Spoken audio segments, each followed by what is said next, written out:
like 0 degrees. I'm out the cage, gotta let out the beast. Revolutionary, gotta let out the streets. Locked in a cage, I'ma let out the wake up, get out the sheets. We came from one man, forget that peace. You take the west side, take out the east.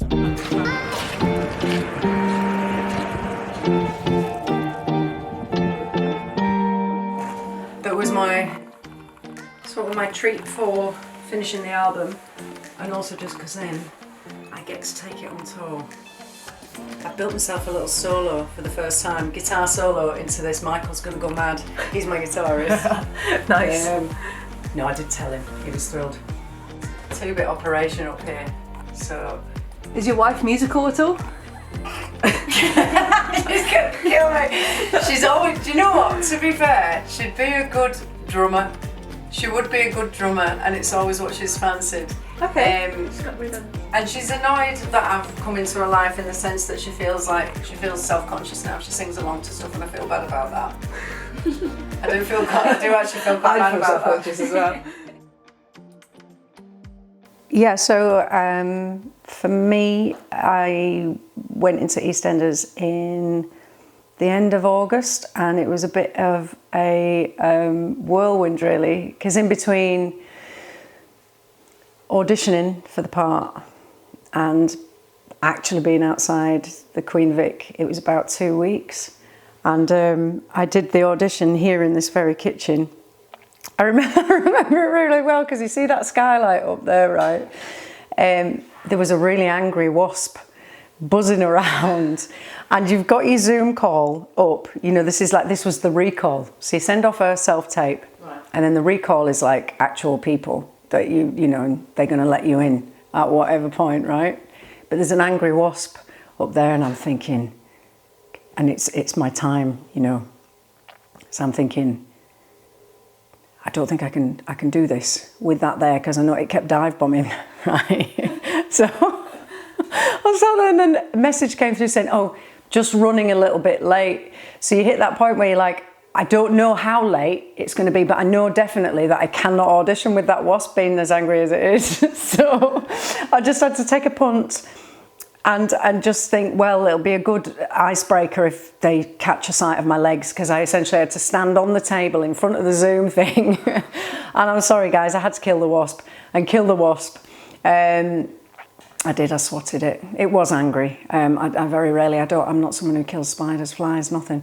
So yes, that was quite a moment. So in between that audition and being on the square was 2 weeks, and we were just coming out of lockdown, and I'd been a mummy here at home, and nobody listens to me in this house.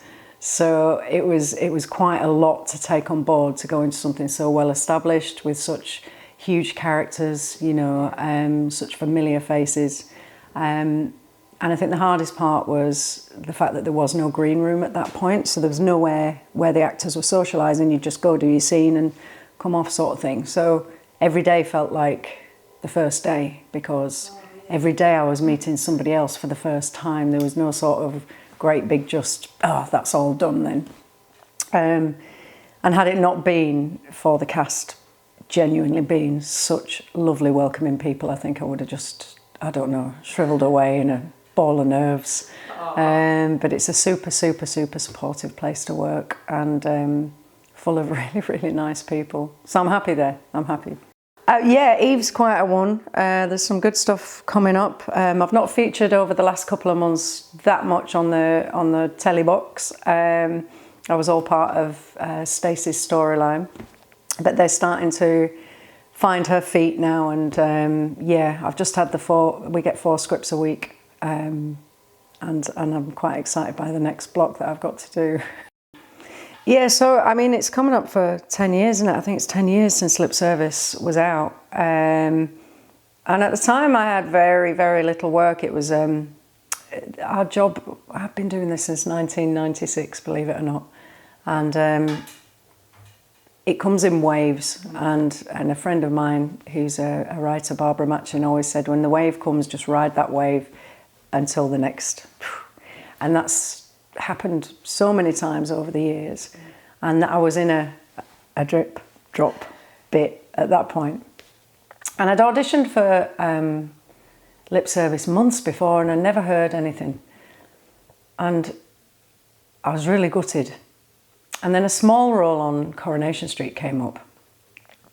And my agent just got in touch and just said, you know, brilliant, we've got you this, and you never know, it might go on to be a regular, and da-da-da-da-da. And it's over these dates. And I knew when lip service was filming, and I was just like, can you just give them a call and just double check that they definitely don't want me? Because there hadn't been a no, but then there's quite often it is, don't call us, we'll call you, and there isn't a no, you just never hear, and it's quite disheartening. Anyway, she phoned, and Lindsay Granger, she's no longer with us, God rest her, amazing agent, but she phoned and they said, oh yeah, no, we were thinking of it, we just haven't cast anybody yet, we're still putting it all together. So ultimately I was the first one that was cast, because I had to give an answer to Coronation Street by 7 o'clock that night, and I was absolutely broke. So I would have had to take Coronation Street, because like, I'm not going to turn down work on the maybe. So yeah, that's what happened. They came through and said, yeah, you've got the part. And at that time it was a really, really small show, BBC Three, and it just sort of got a small but very strong following, didn't it?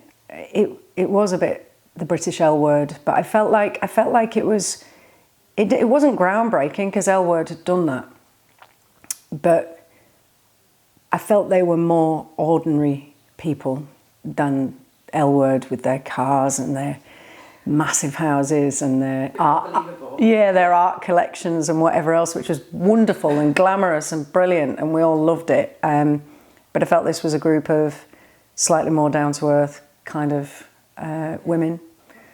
So yeah, I was just absolutely gutted that it only lasted as long as it did.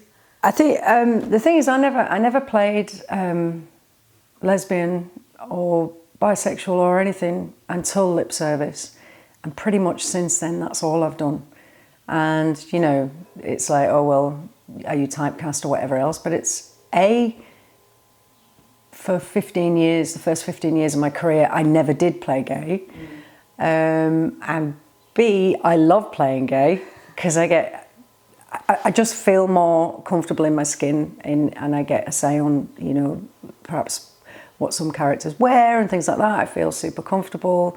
I feel like I can swagger a bit, and you know. So I'm all right if that's where they want to place me. I'm absolutely fine. And to be quite honest, I've been typecast before as the girl in uniform. You know, I went from the fire brigade to the SAS. I've been coppers. I've been, you know. So I'm okay with it. I'm okay with it. Yeah. Do you know what? If it makes it extra special for people that I actually am, then that's really, really cool. And if it adds to the whole thing, then that's just brilliant. And I think that we do bring an authenticity to it. It doesn't mean that I can't play straight at all, but if I can bring more authenticity to a lesbian character, then that's brilliant. Yeah. It's my lived experience. So I don't have anything that I kept from lip service. No, I hate to say it. No. I do have Sam's watch, actually, but that's only because it was actually mine. Oh.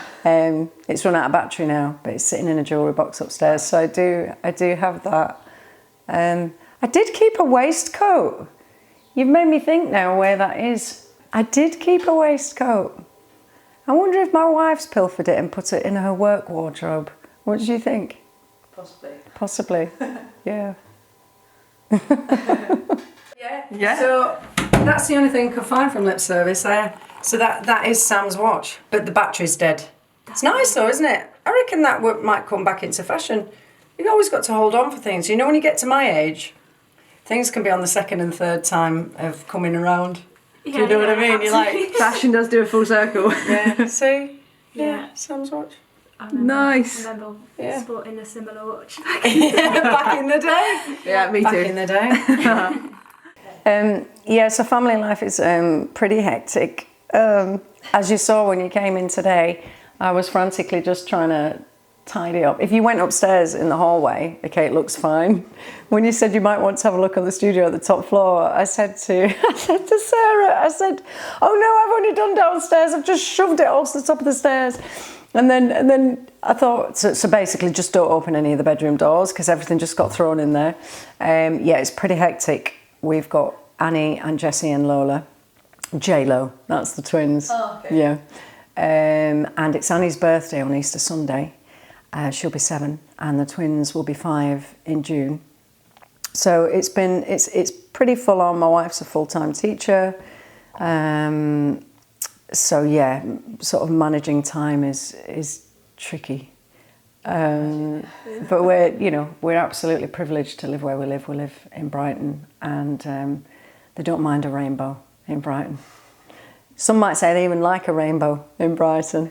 So, our kids go to a lovely school where literally nobody bats an eye about mummy and mum. When I hear the other kids their age sort of saying, where's your mummy and mum? I'm mummy and Ellie's mum. But yeah, do you know what? I haven't heard one of them ask a question. One of their mates say, why is there no daddy or whatever? So we are very, very, very lucky. Really lovely. So I sometimes see on Twitter people asking, what's it like being, same-sex parents and all of that. And I don't feel like I can honestly answer that question because of where we live. Me saying that in Brighton is not the same as somebody saying it somewhere in a small town where they are the only gays in the village or, that's not fair. But I do feel that the world here, certainly in the UK, has moved on a massive amount for same-sex families, for sure. Do you know what? Our girls are so awesome. They're super funny and they're super kind and they're bright little sparks. I think they're an absolute credit to us. And I think that because they are the way they are, perhaps they judge us better. I don't know, but they're great girls. My children have not seen me on anything on TV. I don't think they really quite get it. Annie, who's 7, has had a couple of classmates saying that her mummy is on something. I've told them what I do, but I think they think I'm kidding. I don't really know. There was a kids' TV series. There is a kids' TV series. Got a couple of pals in it actually. Called The Worst Witch, and all my girls love it. And I auditioned for it, and I didn't get the job. And I was genuinely gutted because I thought it might properly score points. But no, I won't let them watch EastEnders and stuff like that. I did let them watch the opening scene where I bopped 2 fellas on the nose with a pre-warning. Like I said to them, it's all pretend, it's all play fighting. And unfortunately, Lola did get upset. So I won't be doing that again. No. We literally, me and Ellie sat in the lounge and we did a punch and I said, Lola, stand, this is where the camera is.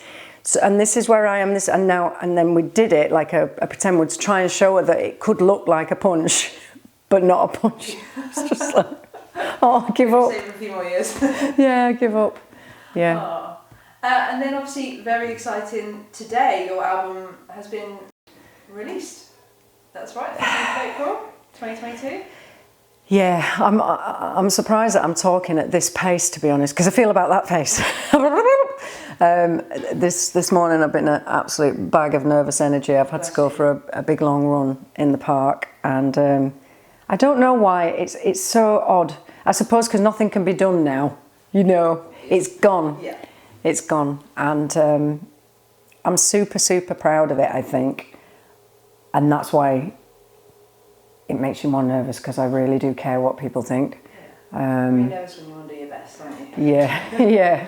So it's out there in the world, and I hit the road next week. So we're going to rehearsals at the beginning of the week, and I'm in Hebden Bridge and Manchester, I think, on Thursday and Saturday, respectively.